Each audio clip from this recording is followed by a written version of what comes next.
Today I'm going to be reacting to Bob the Builder from Speaker's Corner. I'm going to be reacting to his views on the white race replacement theory, or as it's originally known, the Great Replacement Theory. For those that don't know what the Great Replacement Theory is, the Great Replacement Theory is the idea that a deliberate, elite-driven plot is in motion to replace the white Western population with Muslim immigration. The theory was invented by John Camus, a French novelist, back in 1996. There's a book on it. You guys should go by and read it. They'll attack you for this. Of course they will. And they'll talk about the white race being replaced and that you're a traitor. Yeah, well, I mean, if they're going to talk about stuff like that, then why aren't they talking about abortion? Why aren't they talking about contraception? Why aren't they talking about divorce? Because the thing that has, or why aren't they talking about the hedonistic culture? If there is truly an agenda to replace the white race for Muslim immigrants, as the far right would have us believe, then the white race is to blame. The decline of white folk in England is a completely self-inflicted thing. Since the 1970s, we've been aborting towns worth of English people in England, and that's been done purely by English families without any pressure from anyone else. I actually believe the real goal of the replacement theory is to reduce world population, not just white people. The reason why I believe in the Great Replacement Theory is because white people didn't just wake up one morning and decided that murdering their own babies for abortion is a good thing, that inventing contraception is a good thing. Because the big enemy, the real opponent at the next election is not going to be some noisy racists. It's going to be the Green Party, it's going to be the Labour Party, and it's going to be an alliance of the left. We've got to have a clear water, and everyone inside the sort of broad umbrella that is the patriotic movement just needs to have their discernment on to recognise that anyone who's trying to make this about ethnicity, anyone who's trying to make this about race, has kind of misunderstood the point. And we need to make sure that we push them out of the movement, or we keep them on the fringes. They'll attack you for this. Of course they will. And they'll talk about the white race being replaced and that you're a traitor. Yeah, well, I mean, if they're going to talk about stuff like that, then why aren't they talking about abortion? Why aren't they talking about contraception? Why aren't they talking about divorce? Because the thing that has, or why aren't they talking about the hedonistic culture? Because the things that have led to, declining numbers of white folk in England are rooted in those things. It's more complicated than that. There's issues, there's entire topics that you could talk about around female education and how that impacts birth rates and so on. But the reality is the decline of white folk in England is a completely self-inflicted thing. Since the 1970s, we've been aborting towns worth of English people in England, and that's been done purely by English families without any pressure from anyone else. This is a self-inflicted injury, and migration, even in the past when it was more controlled, was as a result of a number of different factors. It's never just one issue. But one of them was the fact that we were not having enough children because we were aborting too many of our children, and we were avoiding having lots of children.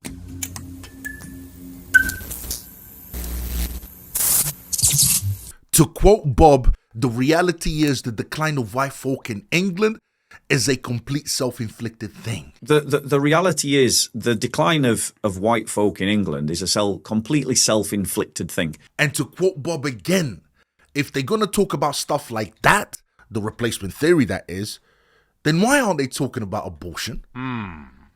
Why aren't they talking about contraception? Why aren't they talking about divorce?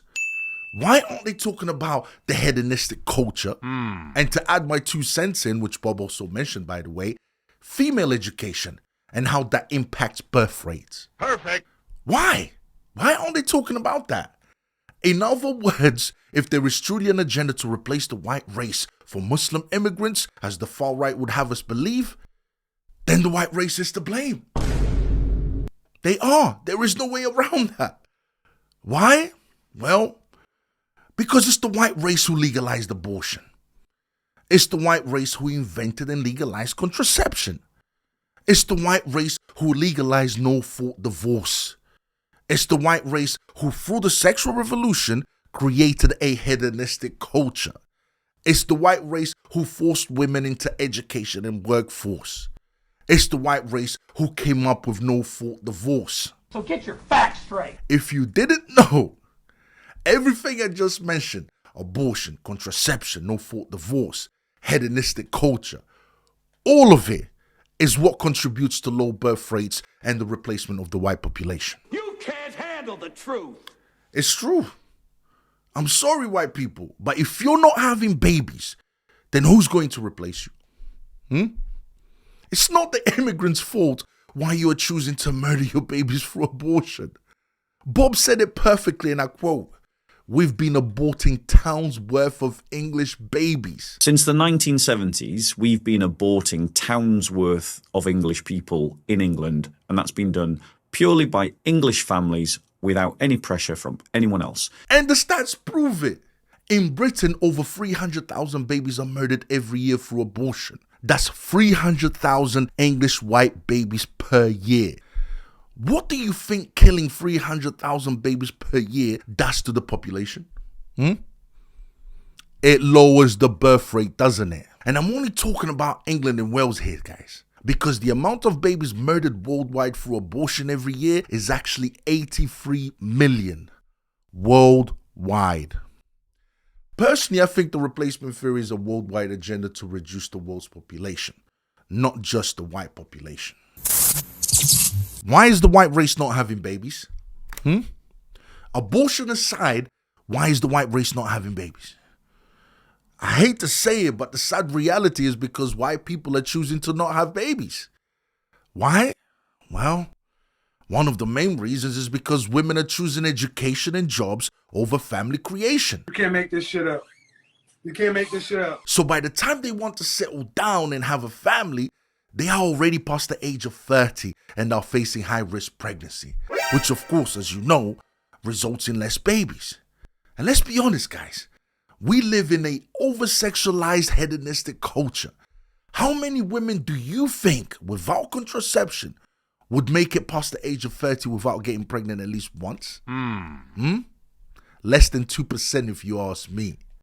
Why do you think the contraception industry is estimated to be worth 50 billion by 2030? Right now, it's worth 30 billion. No wonder why white people then don't want to have this conversation. This is why Bob the Builder from Speaker's Corner is saying if the white replacement theory is real, then it's self-inflicted. This is why he's exposing the racism and the hypocrisy of it all. White people only want to talk about the white replacement theory if it means blaming immigrants, but not if it means blaming themselves.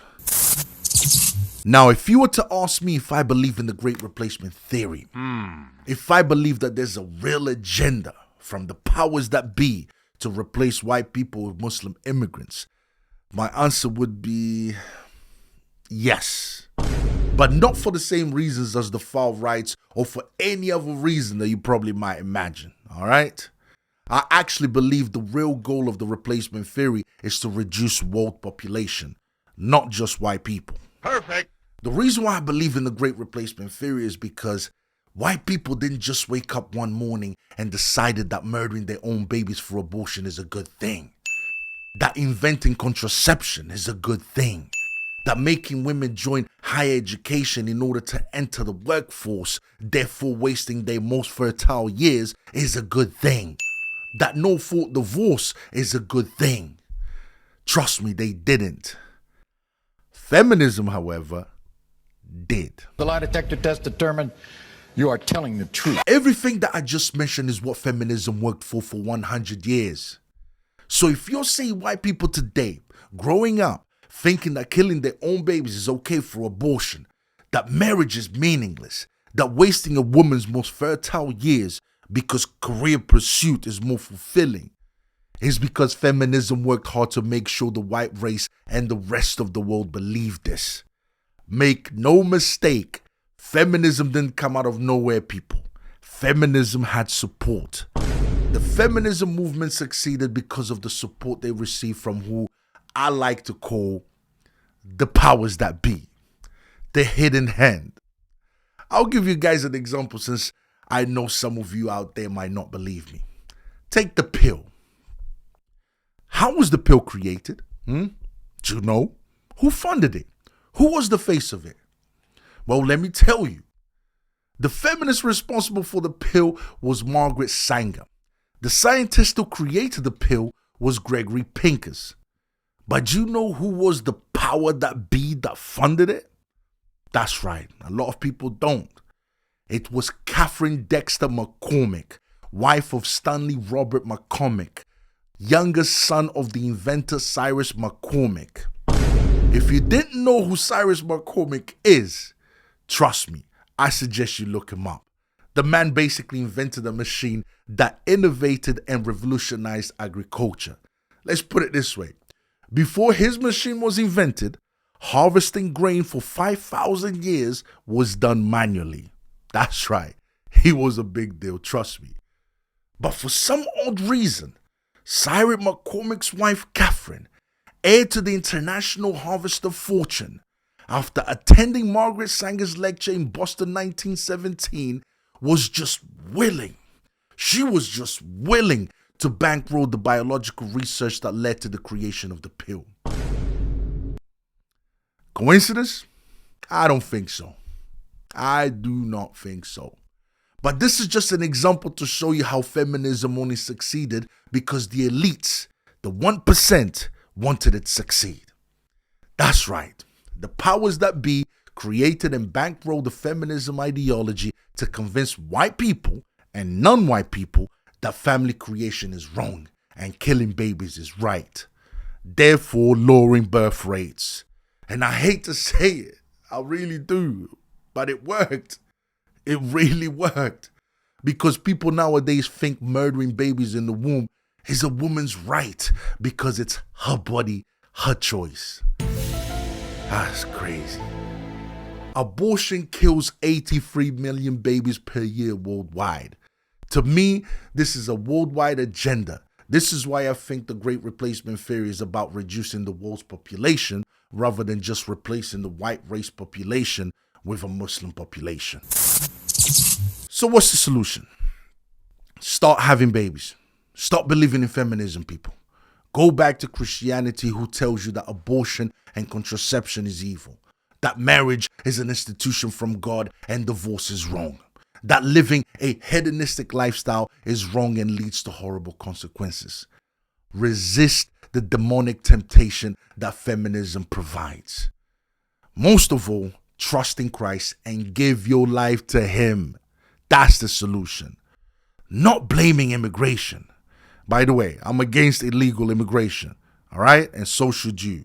Anyways, guys, I hope you enjoyed the reaction. Don't forget to comment, like, and subscribe. And I'll see you guys next time, all right? Peace.